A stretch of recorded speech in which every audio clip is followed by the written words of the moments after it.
कि इतने बड़े मुद्दे पर सरकार सेल्फ डिनायल मोड पर नहीं रह सकती, सरकार को कोई जवाब देना होगा।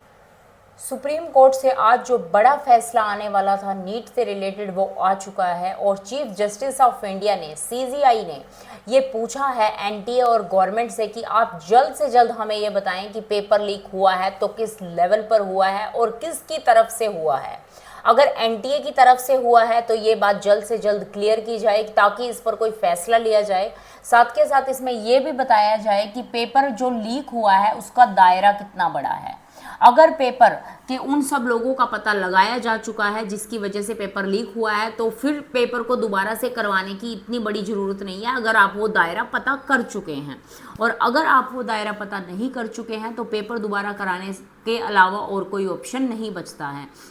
साथ के साथ सुप्रीम कोर्ट ने ये भी कहा है कि सिर्फ अगर ये बहुत छोटे लेवल पे हुआ है जिसको आप ऑलरेडी फाइंड आउट कर चुके हैं या फिर फाइंड आउट कर सकते हैं तो फिर इतने बड़े लेवल पर पेपर करवाना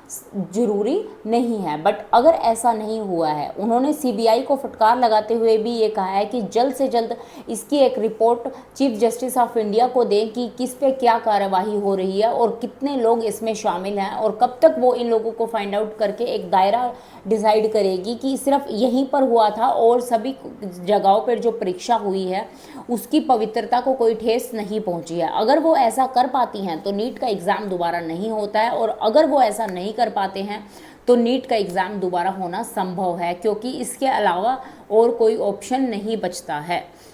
सुप्रीम कोर्ट ने साथ के साथ ये भी कहा है कि इतने बड़े मुद्दे पर सरकार सेल्फ डिनायल मोड पर नहीं रह सकती, सरकार को कोई जवाब देना होगा। और ऐसा कहते हुए चीफ जस्टिस ऑफ इंडिया ने ये पूरी कार्यवाही बुधवार तक पोस्टपोन कर दी है। उन्होंने कहा है कि बुधवार को इस पर कोई फैसला आएगा और तब तक एनटीए और गवर्नमेंट इस पर एक जवाब दे कि किस लेवल पे पेपर की पवित्रता को